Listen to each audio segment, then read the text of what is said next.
In today's episode, how I got out of apartments lease. A customer wanted her ice cream crunchy, so I made it crunchy. Make me come in on a Sunday? Fine, but I'm going to play Monopoly. So let's get started. How I got out of apartments lease. This is actually my friend's story, but I couldn't not post it here. My friend had lived in his apartment complex for a few years, and his fiancée and him were in the market of buying a house. Well, the time came and an opportunity came, and they put an offer on a house. They still had 6 months on their lease and asked the management what their options were. Management told them they would have to pay a month's rent to break the lease. He agreed and assumed it would be on his final statement the following month. The final statement comes and it's for the remainder of the lease, $10,000 plus. He told them what he was told, and of course that isn't their policy, so they aren't sure why he would have been told this, and he was on the hook for the remainder of the lease. He remembered seeing advertisements from his community about a 30-day grace period of backing out a new rental agreement prior to actually moving in and just securing your spot. He then asked if the unit got rented out before the end of his old lease if he would still be on the hook. They told him once it's rented out they will release the charges and he will only be on the hook for 1 month of rent. He then asked them for an application and applied to rent the exact same unit, waited for the charge to drop from his balance and cancelled his application. A customer wanted her ice cream crunchy, so I made it crunchy. Briefly, during the pandemic, I worked as a manager at a Ralph's, a NYC area ice cream chain, and one night as I'm helping out scooping, I hear a customer getting annoyed at the window and starting to get snippy with one of the young kids who was working the window, so I head over to smooth the situation as manager. The woman is mad because the hot fudge on her hot fudge sundae is hot and going to melt the ice cream. I explain to her that hot fudge is indeed served hot, but she insists, so I make her a new sundae with magic shell topping instead and let her keep the hot fudge one. By the time I return with that, this customer is stirring her spoon through another cup of cream ice, kind of like a sherbet she ordered, obviously about to complain about it.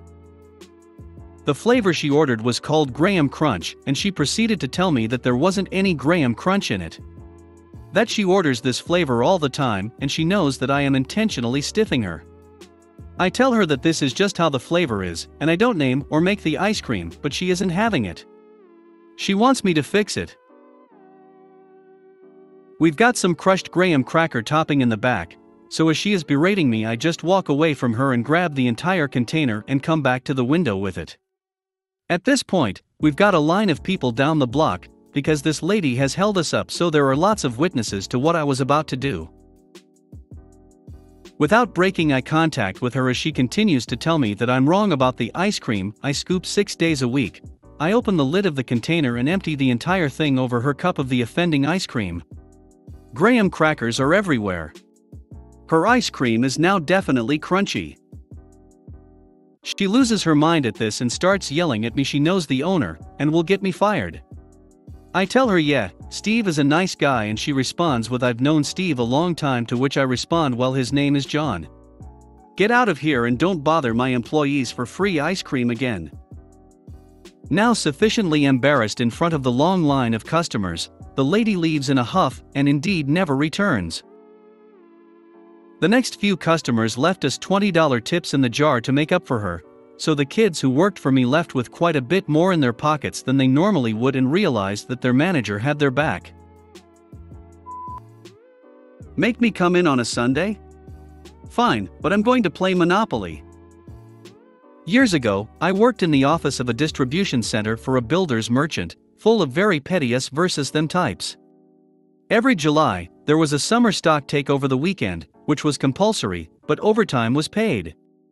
This consisted of last orders being picked and sent from the warehouse, outstanding errors etc. being cleared off the system in the office on Thursday, count on Friday and Saturday, office staff would join in after a quick refresher on the warehouse management system, then Sunday would be a catch-up order picking/sending day, so branches would be running as usual on Monday morning. Office staff were not trained/employed for picking, and we weren't needed on the floor.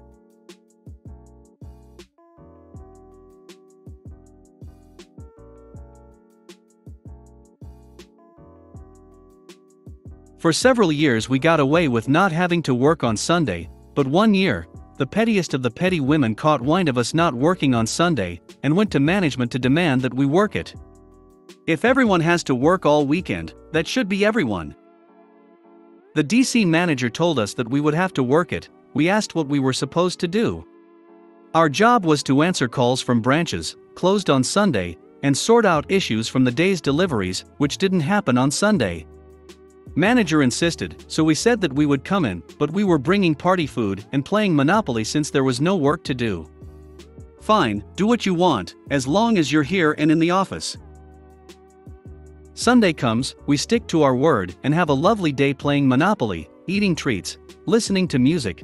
I think I'd even brought a portable DVD player, and we watched a movie. The on-site HR manager came in at one point and asked us what we were doing, so we explained.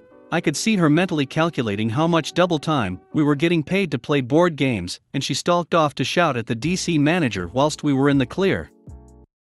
The following year we didn't have to go in on Sunday, and petty people who moaned were told to mind their own business. Thanks for watching.